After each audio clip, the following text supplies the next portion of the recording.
I'm Mark Unger, producer of Roundtable. Because we find this presentation so special, we really would like for you to see this. Please watch.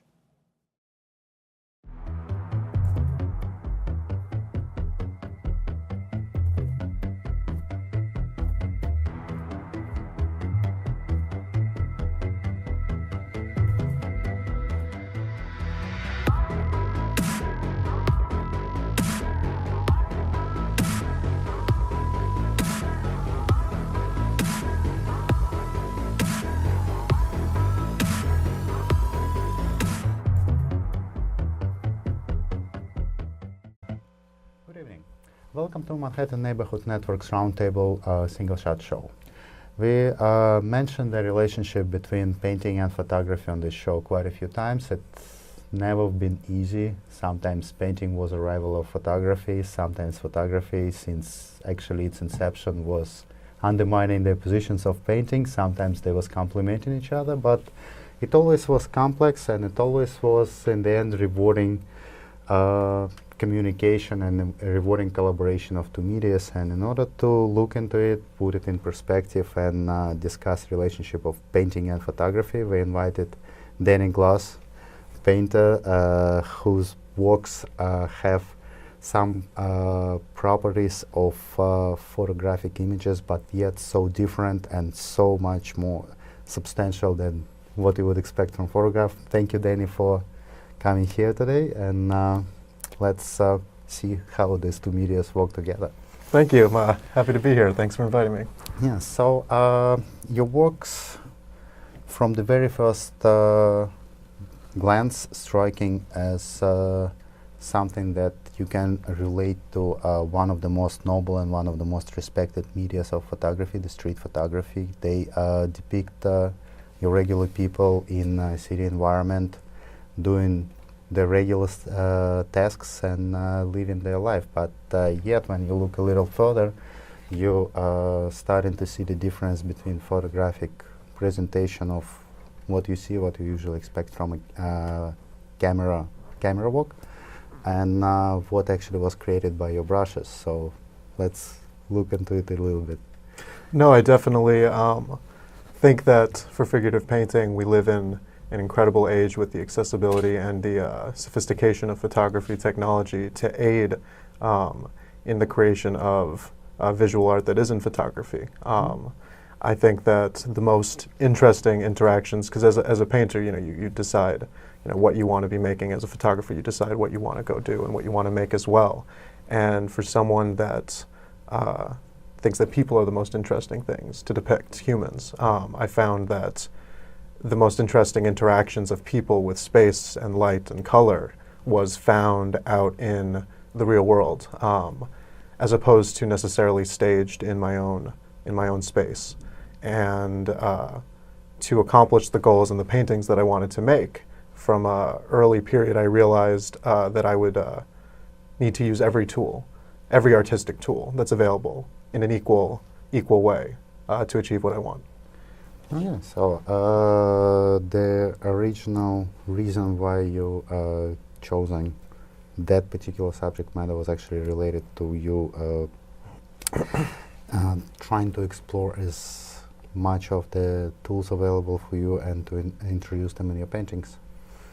Yeah, it's about what tends to draw me to a particular place is the emotional the emotions of the people that I see around others in crowds, and how that might reflect on either the space that they're in, what's happening where they're at, and especially transit crowds and street photography. I think that it captures a really interesting facet of life experience that a lot of people share.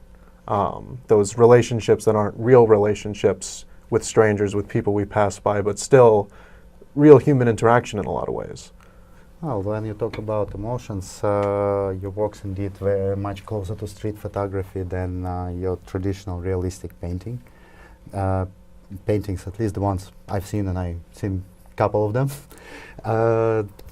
normally attempting to capture an epic emotion, a vivid one, the one that is above your average level of communication. And street photography actually is going for genuine emotion, the one that actually a viewer can directly relate to on a level of, yeah, I experienced it yesterday. I've seen this exact thing happening 2 days ago. And your paintings actually exploring, in my view at least of them, they're exploring these subtle emotions, the ones that are very relatable and very easy to decipher on a personal level. Yeah, I think one of the exciting things that I felt trying to make the paintings that I want to do is that, you know, you study art history and you study figurative painting, the many different ways that people go at it when they're either gathering people themselves, putting them in a studio, or going out and trying to make a scene that's somewhere else, or an entire imaginary fantasy scene. You know, you go through enough phases by masters and talented artists, and you realize that there's some rules in terms of what can create different effects, and that was a very big part of what painting still does and did do. That, you know, you are composing with the lighting, with the features, with the expression to communicate certain understandable emotions, or, like, I think extreme ones. I think it has an effect on people, and I think that it's very readable in some ways, but it wasn't interesting enough at a certain point, I think, for me, that the moments in between, or the moments getting to some other expression, which it could be, I guess it could be seen as, I'm glad to hear that it's seen as genuine. Those are interesting because it's always different. You always get something. You always get something new, I think. If you're not looking to, like you say, you want to express sadness, even with great imaginations, with great artists, I think that, at least for me, it's far more exciting to go to a source of something that's always new and interesting, which is real people living their lives, rather than potentially trying to fabricate it from my own imagination, which is already mostly built up of the past experiences that I've had anyways, and all the other art history and emotional baggage which goes into anyone's Well, actually, imagination. that's very interesting that you mentioned the moment before or moment after, because that's one of the most important concepts in photography. It's considered, there is the idea of decisive moment, basically capturing just that moment when it has to happen, but there is a trend to capture a moment right before or right after the decisive moment and letting the viewer actually guess what was the decisive moment, if it's vivid enough. And I do believe that in your paintings you're actually capturing it very well and in a very picturesque way. But let me ask you this.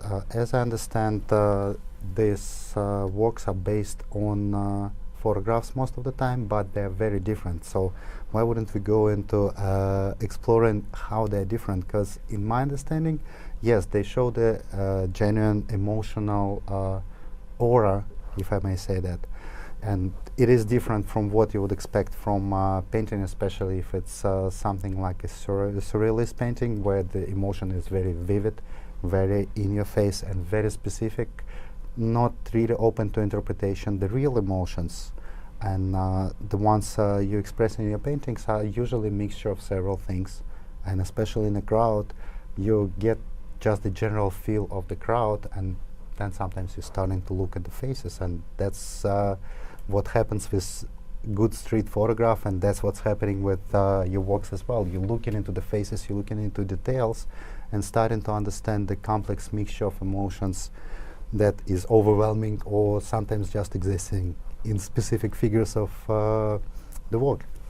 Yeah, I mean, it's exactly, that's a great way to put it, and I think that it's why, you know, photography is so, I think, both influential and a great place to be looking when it comes to doing figurative work. You guys really have such a great kind of hold and technique, and the way that you guys think about it, which I've tried to absorb in my own ways.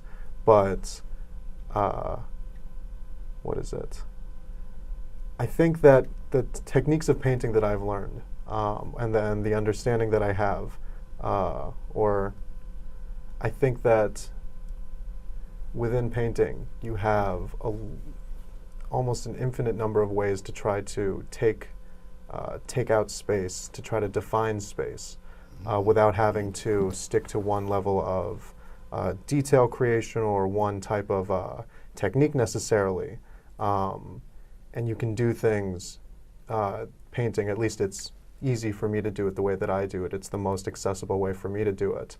That the thing that I want to focus on, which tends to be the expression of a particular face, body language, hints of motion or rest.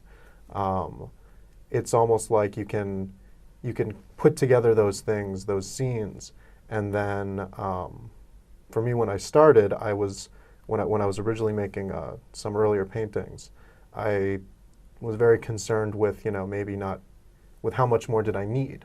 I think that efficiency as a painter, getting away from what you do, it's important to find the technique that's efficient to let you make the things you want to make in as many things. And so I found that you can take out space, you can utilize color, you can utilize minimalist techniques. All of it added a type of richness and is frankly one of the more interesting ways that I can think of to compose figures and present them. We'll go into details of your technique after the break. Hello, this is Alex AG from Single Shot with another single trick. Tonight I want to tell you a little bit about post-production. There is one feature in Photoshop and many other photo editing programs that being used scarcely. That's channels. And there is only one reason why it is so. Nobody understands what it is for. Well, not nobody, but a lot of people don't. So when you see an image just like this, you are getting in channel that. And that's very counterintuitive because you actually supposed to be seeing this. 3 separate sets of color, not of grayscale. So if you would think of each channel as specific color, for example, of red being red instead of grays, blue being blue instead of grays, and green likewise, you'll find channels very useful for editing.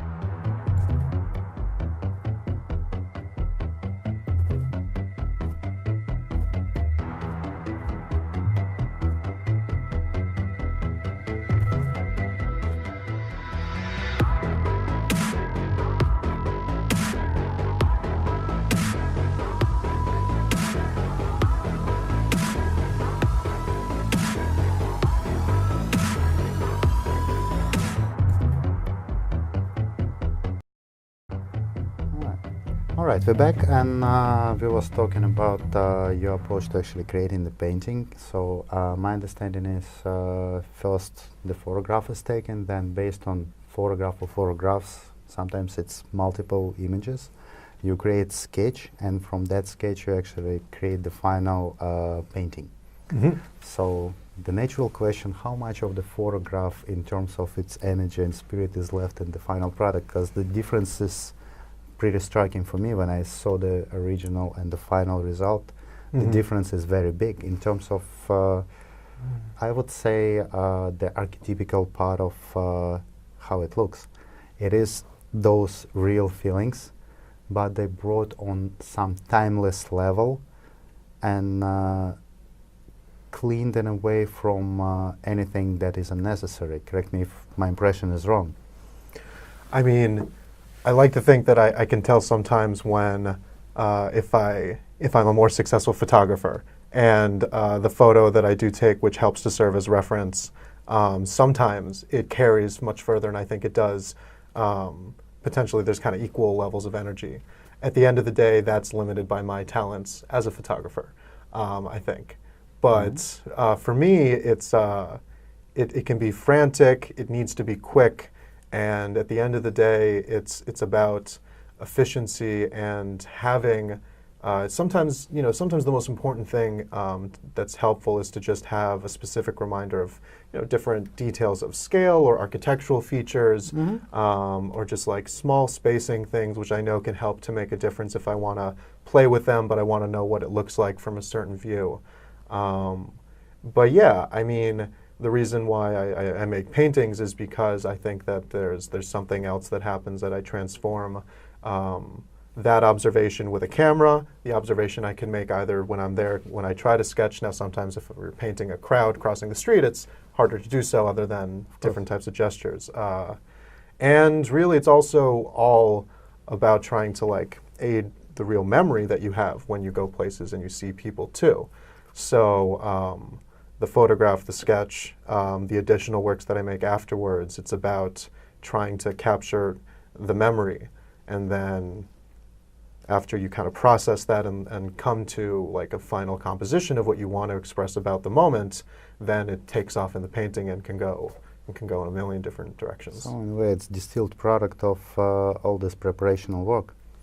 It's actually reminded me of traditional film photography in a way, because in one way, film photographers tend to take less pictures, naturally because of the cost of film, but the preparation work and production work in some ways is much more complicated. But it actually brings us to a very interesting question. Photography actually is limited in, at least in its traditional interpretation and understanding, which we're trying to re-examine in this program all the time, by the requirement of keeping true to what we've seen. Basically, if it was photographed this way, it have to be kept this way. For major authorities in photography, which would be Associated Press standards, the notorious ones, the ones that making journalists lose their jobs because of an extra piece cropped out of the picture, and Magnum photography, you're actually expected to show what the camera seen. You as a painter is not limited to that. So my question is, was you reimagining the imagery at some point to the degree that some characters was completely gone? They was just unnecessary for you. Oh yeah. Yeah, that type of editing certainly happens. Either moving someone away, if there's people obscured by other ones, you just go at it, you figure out the way that the face should work or the body should work.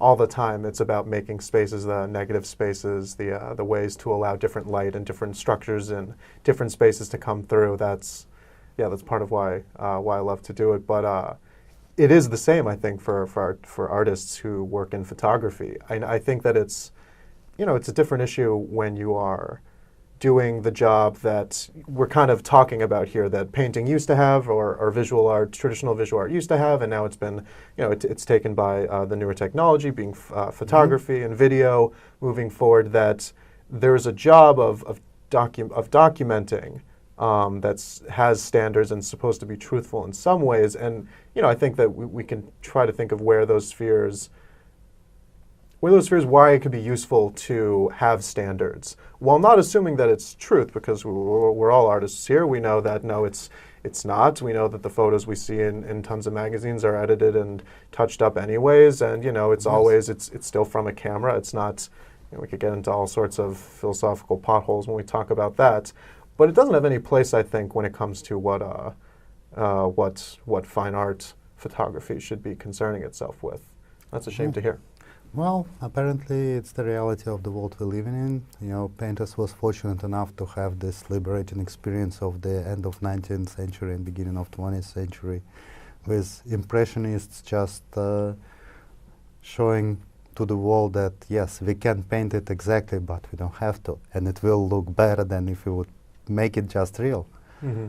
And even before that, the painting was basing the subject matter often on spiritual subjects, which naturally impossible to depict realistically. I mean, anybody who knows how St. Thomas looks is probably a little too old for us. I mean, I think within painting, we talk about how with impressionism that move away from naturalism from the academic school, French school, that was a big first moment of Precisely. of changing that. And I don't necessarily agree with that. I think that there's been an aspect of art, let's say, because I think it's a simultaneous continuum of kind of similar art-making processes when we're talking about representational art, photography and painting, and anything else in between or outside. But I do think that it's a difficult and potentially a dangerous misconception to think that that was the only role that painting had. And like you said, there was different different ideas that were coming in to affect the way that they were painting, not because they didn't know how to paint it to look like it's a real thing in front of them, but it was usually governed by religious ideas, political ideas, stuff like that. But those were still, modern-ish type moves, even if it's within a religious dogma. They're playing around with perspective. They're playing around with people. They're playing around with like expression and style. You look at, Renaissance paintings too. It's not, they didn't paint, or you look at medieval paintings, they weren't painting like that because, they didn't know how to paint any better. It's they're making a choice to stylize, to manipulate while still dealing with the representational world in some ways. Well, absolutely. The history of painting was way more complicated and just let's make it as real as we can at this and particular it's tough because moment. there's so many more centuries that painting has on photography. Yeah. Well, in a way, the reason why all the modernistic movements appeared, in my opinion, is actually either fault or just result of photography emergence and becoming more popular. And no matter how you spin it, everybody needs to eat, and painters are not an exception. So for quite a few centuries, painters was making their everyday income with just accurately depicting other people, the ones who were willing to pay for having a portrait. And photography stole a big share of this market from painting, and naturally the ones who was devoted enough to remain in the media was forced in a way to look for the new ways and new approaches. That I agree. There's real forces that change what are the things that people make, and I definitely agree with that, that even if painting was doing different techniques and theories, it was photography that really pushed those changes in the other mediums. Absolutely. Well, we'll talk a little bit more about it after the break.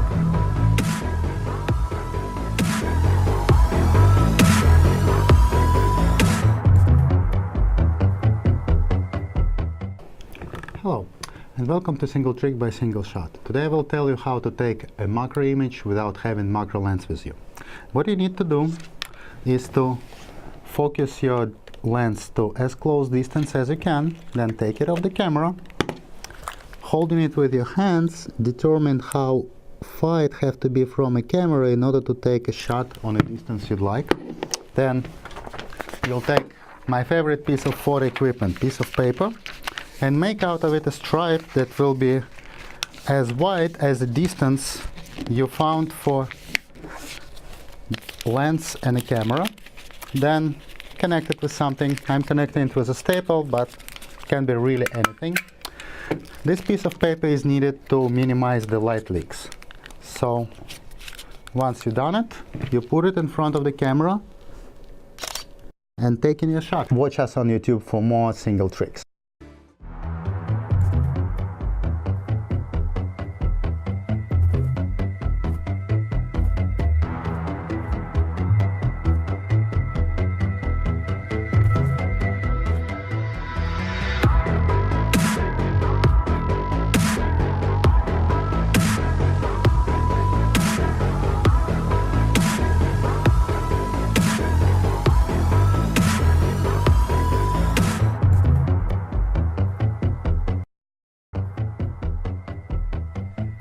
So we're back from the break, and we was talking about the reasons why you're actually looking at photography, being a painter. So I mean, and it was definitely one of the reasons I'm happy to be invited to come on a show that discusses the world of photography and both the struggles and the kind of incredible things that you guys that you're able to do and that's going on in the world now because of, in a lot of ways, and I think that I've seen this on a number of the different shows, and I know that it's a big topic for people who make art in general, I think, that there's more accessibility, there's more access in a number of different cases to Indeed. photograph technology, to advanced photograph technology, to to less advanced.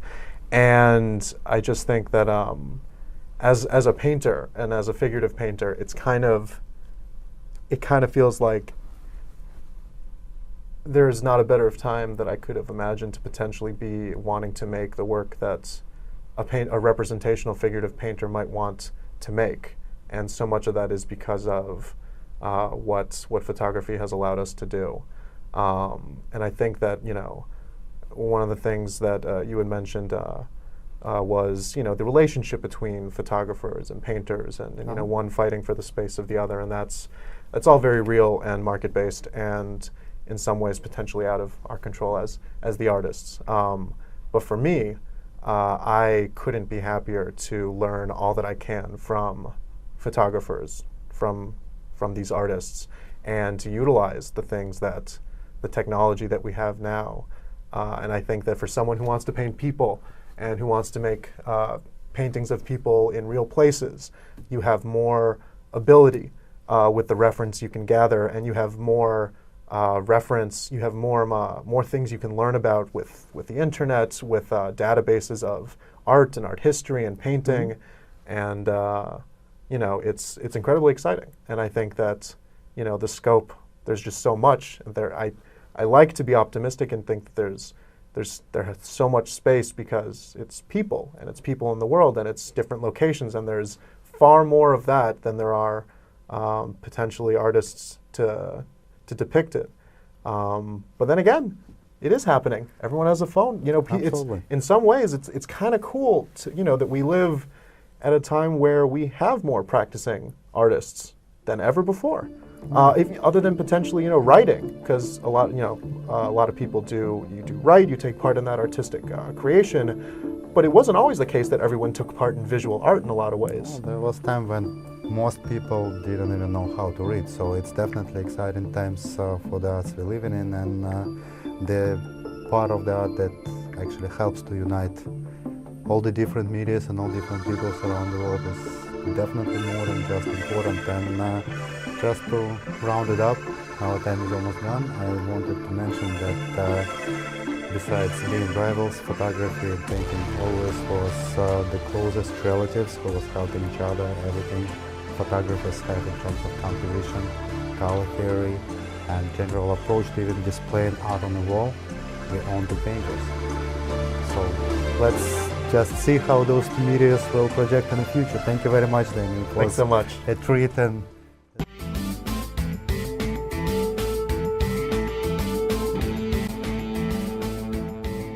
I hope you found that worth watching as much as I did. I'm Mark Unger for Roundtable. Thanks for watching.